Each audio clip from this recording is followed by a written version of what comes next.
Comentario de Esther capítulo 5. Dios abre puertas extraordinarias. Al tercer día. O sea, al tercer día del ayuno capítulo 4, 16. Esther y sus doncellas, que quizá también eran judías, no comieron nada durante la noche del primer día, ni durante todo el segundo día, ni por la mañana del tercer día. Ver comentario de capítulo 4, 16. Se vistió Esther su vestido real. Mientras ayunaba, quizá Esther se vistió de cilicio y ceniza, pero después se atavió con sus vestiduras reales. Esther salió de los predios palaciegos para las mujeres, pasó por el jardín, que tal vez rodeaba el aposento real, y entró en el patio que estaba exactamente frente a la sala del trono. Ver comentario de capítulo 1, 5. Colocándose directamente frente al trono, a cierta distancia del mismo, con el propósito específico de llamar la atención al rey. Esther esperó ahora que el monarca expresara su voluntad. Sabía que en cuanto llegase se sentaría en su trono y por supuesto, no podía dejar de verla. Enfrente de la puerta. Enfrente de la entrada del aposento. El trono situado frente a la entrada principal, quizá estaba sobre una plataforma elevada. El rey podía cómodamente divisar desde su trono, y a través del pasillo franqueado por sendas hileras de columnas, la entrada y el patio exterior. Ver comentario de capítulo 1, 5. Tocó la punta. Extender el cetro era la señal de favor y aceptación reales, y tocar el cetro significaba que se reconocía el favor así expresado. Esther violó la ley cuando entró al patio interior. Capítulo 4, 11, ver capítulo 6, 4. Asuero tuvo que haber reconocido que solo una emergencia apremiante estaba empujando a Esther a aproximarse al trono sin ser llamada. Tu petición. Conceder las peticiones antes de que se expresaran era una demostración usual de buena voluntad que practicaban los monarcas del antiguo Cercano Oriente. Según Heródoto, había un día en el año cuando el rey debía acceder a cualquier pedido hecho por un invitado a su mesa. La llegada de Esther demostraba que necesitaba hacerle un pedido urgente. La mitad del reino. Una nueva evidencia del favor real. Ver Marcos 6, 23. Vengan hoy. Una invitación tal debe haber sido algo extraordinario. El rey y la reina generalmente comían separados, pero que la reina invitara a un extraño, del sexo masculino, además del rey, era sumamente raro y significaba un gran honor para el que era agasajado con tal invitación. Tal vez Asuero se acordó de la negativa de Vasti para asistir a su banquete.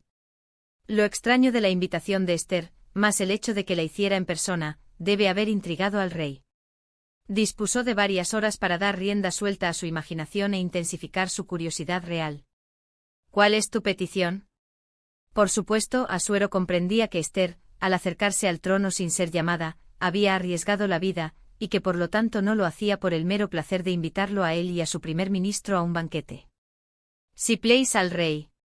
Esther ganó mucho al posponer para otro día la presentación de su pedido.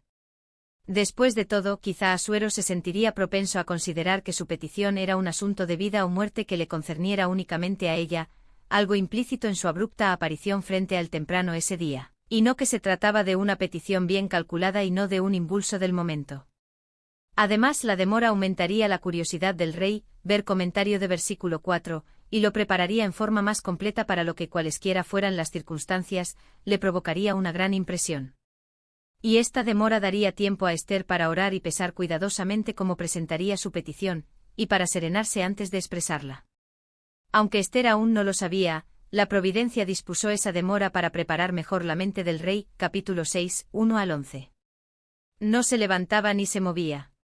Hebreo no se levantó ni tembló ante él. Mardoqueo estaba condenado a muerte por el decreto de Amán, pero con gran osadía desafió al instigador de ese crimen. Su presencia ante la puerta del rey demuestra que ya no estaba vestido de cilicio. Capítulo 4, 2 como lo había hecho 2 días antes. Sin duda sabía que Esther había sido aceptada favorablemente por el rey, y creía que su plan sería coronado por el éxito. Se refrenó. Aunque profundamente enojado con Mardoqueo, Amán consideró que se rebajaría si le daba importancia. Sus riquezas. Ver comentario de capítulo 3, 9. Sus hijos. Amán tenía 10 hijos. Capítulo 9, 7 al 10. Los persas y también los habitantes de otras naciones del Cercano Oriente consideraban como un gran honor el tener muchos hijos. De nada me sirve. Amán no había aprendido la sabiduría de compensar el dolor con la alegría, la tristeza con el gozo, las molestias con la satisfacción. No se le había enseñado a considerar los sinsabores y las pruebas de la vida como bendiciones encubiertas. A pesar de su aparente dominio propio y de que era el primer ministro del poderoso imperio persa, su naturaleza no era mucho mejor que la de una persona inculta. La grandeza terrenal no es garantía de la superioridad o bondad del alma. Horca. Hebreo, árbol o madero. Los persas generalmente no ahorcaban a los ajusticiados, sino que los empalaban. Ver comentario de capítulo 2, 23. De 50 codos de altura. Unos 25 metros. Ver tomo 1, página 174.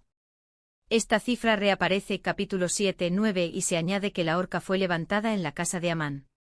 Las casas persas tenían patios interiores, tal como se acostumbra en las casas españolas. La altura de la horca quizá tenía el propósito de que la ejecución de Mardoqueo fuera visible en toda la ciudad. Di al rey. Los amigos de Amán dieron por sentado que el rey permitiría la ejecución. Comentario de Esther capítulo 5.